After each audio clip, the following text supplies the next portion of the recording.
सोचिए आपका सबसे बड़ा दुश्मन आपके सबसे बड़े राज न्यूक्लियर डॉक्यूमेंट्स को हासिल कर ले या चुरा ले तो क्या होगा। जी हाँ, ईरान ने दावा किया है कि उसने इसराइल के न्यूक्लियर डॉक्यूमेंट्स को हासिल कर लिया है। अगर ये बात सच है तो ये सिर्फ एक खबर नहीं है बल्कि इसराइल के लिए एक एटॉमिक लेवल का झटका। इस खबर के बाद कुछ सवाल उठते हैं, क्या ईरान ने सच में ऐसा कर दिखाया है? दूसरा सवाल है कि इन डॉक्यूमेंट्स के अंदर क्या है। तीसरा सवाल है ईरान ने ये कैसे हासिल किया। और चौथा सवाल है कि अगर ये सब सच है तो इसके लिए दुनिया का क्या मतलब है और मिडिल ईस्ट में फिर इसके बाद क्या चेंजेस होने वाले। ईरान के मिनिस्टर ने दावा किया है कि उसने इसराइल के न्यूक्लियर डॉक्यूमेंट्स को हासिल कर लिया है और ये उनके पास हजारों पेजेस और डिजिटल फाइल की शक्ल में मौजूद है और आने वाले वक्त में वो इसको पब्लिक भी कर देंगे।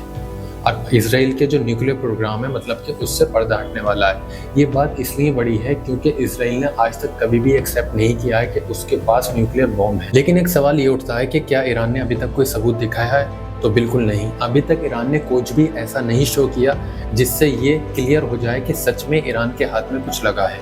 लेकिन इंटरनेशनल एटॉमिक एजेंसी के चीफ ने ये दावा किया है कि ईरान के पास कुछ डॉक्यूमेंट्स पहुंच गए हैं, लेकिन उन्होंने ये नहीं बताया कि ये इजराइल के न्यूक्लियर प्रोग्राम के डॉक्यूमेंट्स हैं। अब सवाल ये उठता है कि ईरान ने इतने बड़े काम को किया कैसे। ईरान ने कुछ क्लियर नहीं बताया, लेकिन उसने ये बताया कि उनकी एजेंसीज के लिए ये एक बहुत बड़ी कामयाबी है। लेकिन हाँ, ईरान 2018 में भी ये दावा कर चुका है कि उसने इजराइल के न्यूक्लियर प्रोग्राम के डॉक्यूमेंट्स को हासिल कर लिया है।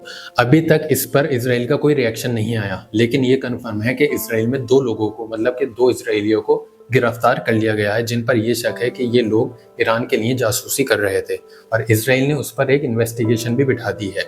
अगर ये बात सच होती है तो ईरान और अमेरिका की जो न्यूक्लियर डील को लेकर बात चल रही है उसमें ईरान को प्लस पॉइंट मिल जाएगा।